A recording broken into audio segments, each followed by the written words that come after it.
Hi everyone, welcome back. So in this video, we'll be talking about algorithm efficiency. So once an algorithm is designed, we'll have to analyze how efficient that algorithm is. So in order to determine the efficiency of the algorithm, we basically have two different types. One is called the space efficiency, and the second one is called the time efficiency, and the second one is the space efficiency or complexity. So algorithms efficiency will be determined in basically two terms. Like time efficiency will tell you how fast your algorithm is in terms of like running, and space complexity or space efficiency will tell you how many memory units the algorithm would consume. So this would tell you how fast your algorithm runs, and this will tell you how much space it consumes, like how many memory units it will consume. So this is not just the amount of memory units that the algorithm is consuming, but it will also include the space that your input and output consumes. So this is your space complexity. So we have two different, we determine the efficiency of the algorithm in two different terms. Like one is the time related and space related. Okay, so if you consider like early days of electronics, so there both time as well as space were like very costly. Like if you could talk about space, even like very small amount of space used to cost a lot. But nowadays, like space, it's not much of a concern nowadays. But time is still, it still matters. So algorithm efficiency will mostly deal in terms of the time efficiency, and space will not look into that much. But time efficiency is what matters the most. Okay, so there let's consider one example of sorting some array. So let's have this sorting an array example. So if you say sorting, you would be given basically n elements in some list or some array. Now you have to sort this. Now if you just think in a general, like the general fact here is that if the number of elements in this array, if they increase, then obviously the time to sort would also increase. So there is some n which would actually determine how much time it takes for your algorithm to run. So always we will talk about efficiency in terms of the input size, and we usually represent that as n. So if you see like if the number of elements, the n, if it increases, then the amount of time required to sort would also increase. So all algorithm efficiency related topics will be actually focusing more on this input size and then determine how efficient the algorithm is with respect to the input size. So what is this n? Like how to pick n, you might ask. So this n is usually, it depends on the problem at hand. Now let's say we have, like for example, if we have the problem of sorting, then in that case n would straight away be the number of elements to sort. But if, like for example, let's say we want to find the polynomial function p of x, then this function would usually be so it usually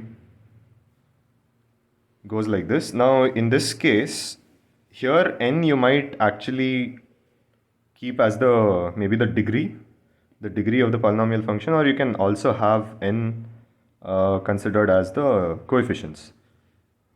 So the coefficients of the polynomial function. So ax, this would usually be n plus 1. So it depends on the like type of problem you're trying to solve, you pick up the n. Or let's have one more example, like if you have like matrices and you want to multiply them.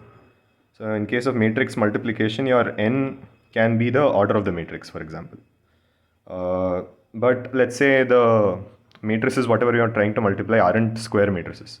So in such a case, taking n the order of the matrix wouldn't make sense. So you would basically have n as maybe the number of elements in the matrix. So here you can actually take anything. So it depends on the problem you're trying to solve, how you decide what is the n. Or if you want to consider, let's say, one more example where you want to find the primality of some number n. So here we only have like one number. So maybe in such a case, you can take n as the magnitude of the number. So magnitude meaning like the number of bits in that n maybe we can pick up. So depending on the type of problem, we can determine, like we can just pick what n is. So it basically depends on the type of problem you are trying to solve. So yeah, like what we just looked at is that in order to determine the algorithm efficiency, we always need to decide on the input size. I mean, we always have to focus on the input size, n. So this is one of the major factors that will tell how efficient the algorithm is.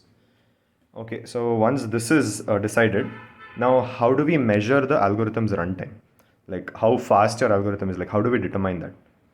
So how to tell how fast your algorithm is?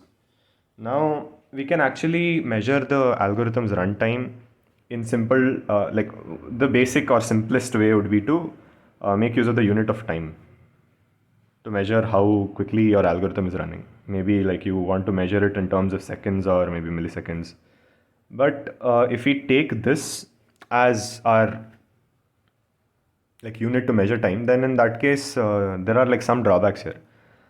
This so same algorithm might run faster on a computer which is like a more faster computer, and if it is a slower computer, then the algorithm would basically the same algorithm would run slower. So in this is a drawback. Like if you cannot use the actual unit of time to measure your algorithm's runtime, because it can depend on the algorithm. I mean the computer's speed. So this is not a good unit to measure the algorithm's runtime. So like what else can we consider to like determine how fast your algorithm is running? So maybe we can actually see we can count the number of times for example whatever algorithm you have, you'll have some operations which will be performed in that algorithm. So you'll have all these operations. We can basically count the number of times your operation is getting executed. So that is one more way, but again, like the number of operations that an algorithm performs will be like very huge. So it will be like too much to calculate, and also it's quite unnecessary. So even this is not a good way. So what we usually do is, in order to like measure the algorithm's runtime, there is something called the basic operation which we will have to identify in the algorithm. So there is something called the basic operation. So what is this basic operation? So basic operation can be considered as the operation in your algorithm that will actually contribute most to the runtime of the algorithm. So for example, if you consider like sorting. So in case of sorting, the major like operation that we do is we'll either go through all the elements in the list. We'll go through all the elements, but the major operation would be the comparison. So we'll basically compare the elements in the list. So that key comparison would be your basic operation, and this is what is like going to be contributing more to the algorithm's runtime. So in case of sorting, you can consider key comparison as your basic operation. And if you have some mathematical operations, then in that case, your division can be considered, then followed by multiplication, and plus and minus would be your next basic operations. So depending on the type of problem you're trying to solve, you'll basically try to find what is the basic operation that the algorithm is doing. Now, once the basic operation is identified, we will have to actually determine two more things. So one is C of operation and then C of n. So the C of operation, COP, is actually the execution time of this basic operation in that particular computer. So on that computer, how much time it takes to run this basic operation. So that will denote using this term COP. And C of n would be the number of times this basic operation is going to run. So this is the count.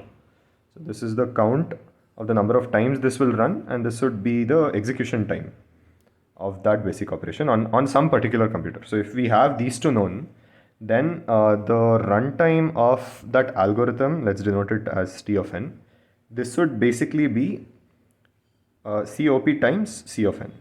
So this would be the runtime. So because we'll mostly we'll mostly consider the basic operation for like calculating or measuring the algorithm's runtime. But again, this is not 100% accurate because we haven't considered operations other than the basic operations. So this will just give you a general idea of how fast your algorithm is, when based on the provided input n. So based on the input size, how fast your algorithm runs, that we can identify. Now, for example, let's say the number of times your basic operation runs is, let's say it is going to run these many times. So based on whatever algorithm, whatever n you are providing, the number of times the basic operation runs is, let's say, given by this equation. Now, if this is the case, we can tell that if n is doubled, so if n is multiplied, if n is doubled, then in that case, how fast your algorithm runs, that we can easily identify. So in that case, we'll simply have to see how quick t of 2n would basically compare to t of n. So how fast the algorithm would run, or how many times, how fast your algorithm runs based on the provided input. So if the input is doubled, then in that case, we saw that this is COP times C of n. So here n is 2n. So again, I will just put some math here.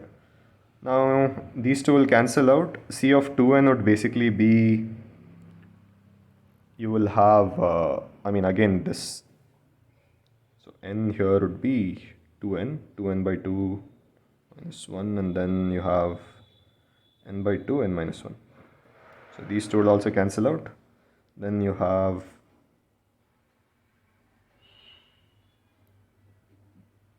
so you have 4n minus 4, and then you have n minus 1. Then, yeah, if you just do the math, it will actually come out to be 4. So what we got to know from this is that if you double the input size, then the amount of time it takes to run the same algorithm will be 4 times. So in this way, we can basically try to, measure how quick your algorithm would run based on the given input size. Now, what we just saw here is that based on this n, how well the algorithm is performing. So this is usually what is called the order of growth of your algorithm. So based on n, how well your algorithm scales. So if we keep on increasing n, how much difference does it have on your measure like the runtime? So here we just saw that if n was doubled, it actually became 4 times. So if you keep on increasing the the input size, then maybe this runtime would also keep on increasing. So our general idea would be to design the algorithm in such a way that even if the n value, the input size, keeps on increasing, there should be like minimal impact on the time taken. It shouldn't keep on increasing exponentially. That would be our basic idea. So the order of growth of n should not have a very high impact on how much time it takes to run your algorithm. So that is what we will actually have to focus on, and we'll have to write an algorithm which has minimal impact on the t of n whenever n keeps on increasing. So yeah, just to recap whatever we saw.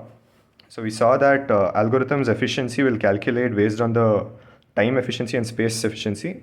So how fast your algorithm is and how much memory units it consumes, or how much space it needs.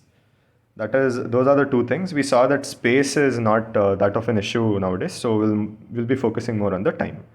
And apart from this, we saw that algorithm's efficiency, in order to determine this, we would have to actually see the input size. So input size is the one which will actually tell you how much, that is the basic unit that we'll make use of in order to determine the algorithm's efficiency. Apart from that, we also saw that this n, how to pick this n, it actually depends on the type of problem you're trying to solve.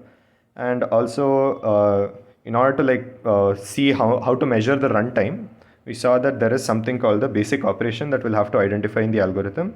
Once that is identified, we will also calculate how much execution time, how much time it takes to execute, and also the number of times that basic operation is getting executed in the algorithm. So those two, once it is found out, the runtime of the algorithm will just denote using this formula. And if you see, based on the input size n, how much increment this t of n has, that is the major concept here. So it shouldn't actually increase exponentially or it shouldn't increase like way too much if n increases. So if n increases, this t of n will also increase, but it shouldn't increase exponentially. That is the main idea. So apart from these things, algorithms efficiency might not always be the same for every type of, let's say, input. So let's say you have n as your input, and the problem you are trying to solve is the linear search. So linear search is like you have some elements given in an array, and you want and there's a key given. So let's say the key is 2. Now we want to find if this key is present in this list. So that is what the linear search is. Like what we will do in linear search is we will just go through every element in the list, try to compare it with the key. Now if it matches, then we'll say that it exists. So this is what the linear search algorithm is. Now in this case, if you want to like identify how fast the algorithm runs, so it would actually depend on the type of input that you have given. So it doesn't depend on the input size itself. So only n doesn't matter here. The elements, the way the elements are actually structured in your array also matters. So if the algorithm's efficiency doesn't depend on n alone, then in such a case, we would actually have to find its worst case, its best case, and its average case efficiencies. So these three we will have to find only when the algorithm's efficiency doesn't depend on n alone. So in such a case, if you just see linear search, I mean the worst case efficiency would be when your key is at the very end, or if the key is not at all present. If not present, or it's at the last index. So in such a case, you would basically have to traverse the entire list. You'll have to go through all the elements. So here you like the number of like times you will do that comparison would be n where n is your size of the list. Best case efficiency would be when the element is present at the very first index. So you do only one comparison. So here it will be only one comparison. On an average, if it is present somewhere in the middle, like average, you'll do n by 2 comparisons. So yeah, like if the algorithm efficiency doesn't depend on n alone, then you'll have to find worst case, best case, and average case efficiency separately. So this is it about like the algorithm's efficiency, how we measure the runtime, and also like what is order of growth, how we'll try to like analyze. We'll have to basically design an algorithm in such a way that this order of growth doesn't have much impact on the time it takes to run the algorithm.